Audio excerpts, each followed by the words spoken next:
Welcome to the most must-see comic book movie content on the interwebs, delivered to you by every woman's fantasy. Jonathan May. This is Comic Book Cinema. Full disclosure, The Boys is my all-time favorite superhero show. In seasons 1 through 3, it was always obvious that Homelander was written and designed to be a comparison to Donald Trump.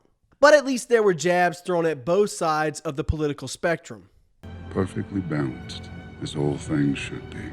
The United States of America, unfortunately, isn't so united these days. Making political statements in entertainment is always a risky proposition, as you could piss off or alienate half of your audience. Well, that's arguably what The Boys Season 4 has done. Recently, one of their showrunners has been quoted saying, "I clearly have a perspective, and I'm not shy about putting that perspective in the show. Anyone who wants to call the show woke or whatever, that's okay. Go watch something else. But I'm certainly not going to pull any punches or apologize for what we're doing." Then the interview asked, "Some people who watch it think that Homelander is the hero.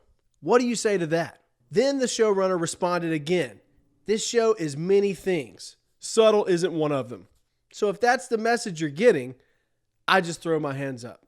Aren't all good supervillains supposed to think they're right and be misunderstood? Thanos and Vader come to mind. Of course, you can go the Heath Ledger Joker route. Some men just want to watch the world burn. But that's clearly not what they've done with Homelander. He has some redeemable qualities and is charming in his own way. The funniest thing to me is that these writers and creatives over at Amazon have all the power in their camera lenses and pens. They give us this character that is clearly a satire on Donald Trump.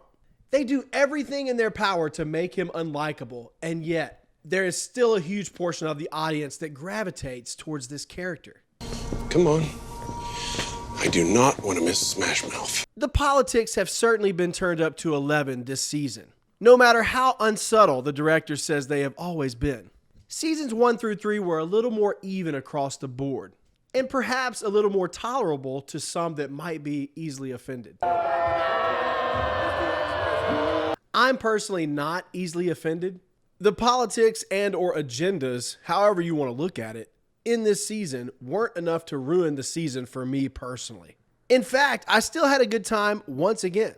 Although it was clearly established in an earlier season that Frenchie was bi, it felt very out of left field to see this character just abandon the love of his life to go have a gay fling with someone that he killed their family. This felt more like Amazon trying to check boxes as opposed to servicing or furthering their story.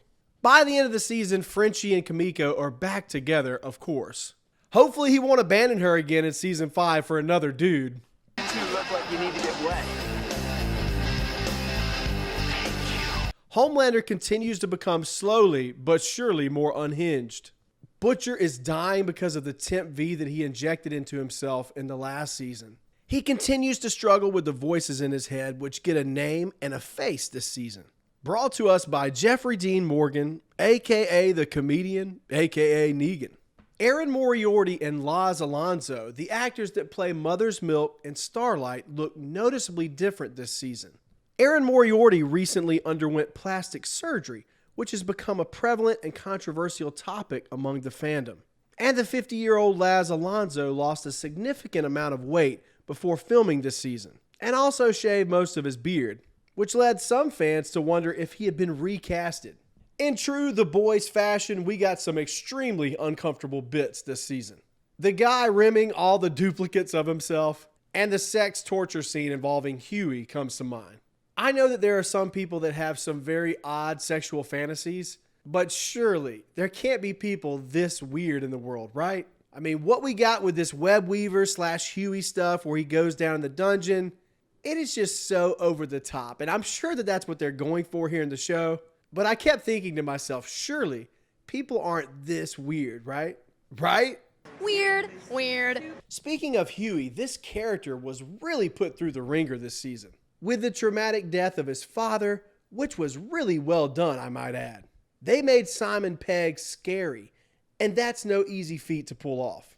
A-Train finally leaves the dark side and helps the boys out this season, We also get a very powerful moment when he saves Mother's Milk's life with the simple shot of a kid smiling at him. And this is the perfect example of how you can accomplish so much with so little if it's done right. Overall, I do think that this is probably the weakest season of The Boys, but it doesn't change my rankings for the show as a whole.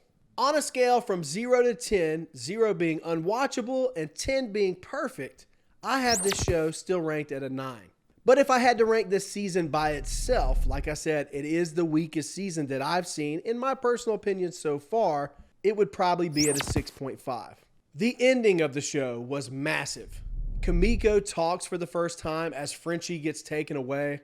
All of our protagonists get taken away from what we can see except for Starlight, who is able to escape. It was also cool to see them bring back that Magneto-esque figure that they introduced, I think, at the end of season 2, and finally have that post-credit payoff in some form. It certainly sets up a very intriguing final season from The Boys.